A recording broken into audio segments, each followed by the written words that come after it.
Ayun na nga, bumili na naman tayo ng panibago nating mga isda, mga guppies. So galing pa tong Porac. So ayan, nag-almusal kami, biglang dumating si Kuyang Rider. Nalala mo ba yan? Maraming salamat sa pag-deliver na maayos. And ayan, kumuha tayo ng RDSS, pati metallic king cobra. Tapos meron din ditong binili yung brother-in-law ko na P-dirt koi daw. So ayan, ilalabas na natin itong mga to. Dadali na natin dun sa outdoor pond natin. Ayan, so ano pa hinihintay natin? Tara na.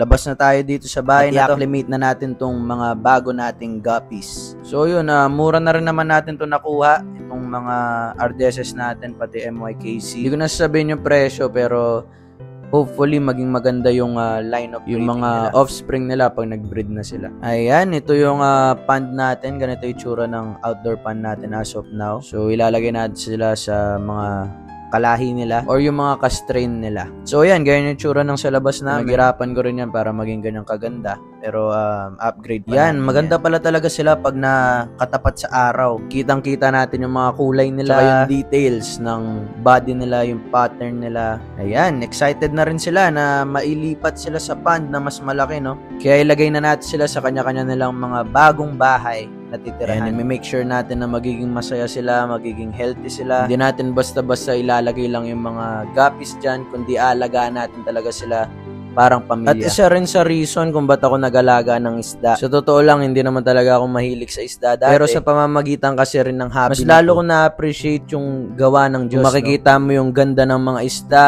yung iba't ibang strain, yung pattern, yung details kung paano sila ginawa, no? Yung pagka-design. Tsaka isa pa, no? Pati yung ecosystem, kung paano nabubuo yung isang ecosystem. Na kapag yung aquarium, linagyan mo ng soil, linagyan mo ng plants, tapos yung water magiging mature, magkakaroon ng mga microorganisms. Ang galing lang talaga. Tulad ng mga pond ko na to, wala silang filter, hindi rin ako nagwa-water change dito. Siguro sobrang dalang lang. Tatapap lang ako dito, kaya pag naulan, hinayaan ko lang. Anyways, napakagaling talaga ng Diyos. Kaya dito sa pagkakataon nito, pinagpe-pray ko yung mga isda natin bago natin i-release sa pond. Kahit anong mangyari, basta yung kalooban ng Diyos yung mangyari. Mamatay man sila, mabuhay, magkamali man ako, alam ko, meron at meron akong matututunan. So yan, pinalabas na natin yung mga MYKC natin dito sa isang pond. Ayan, for sure, nag-enjoy na yan dyan sa loob. Silipin natin medyo sila. Maninibago lang sila sa bago nilang bahay, pero masasanay din kayo. Ayan, sa susunod, pagka dumami at dumami pa kayo, maghanap tayo ng space para mas malaki na yung pond nyo. So ito namang next, pag-pray natin ulit.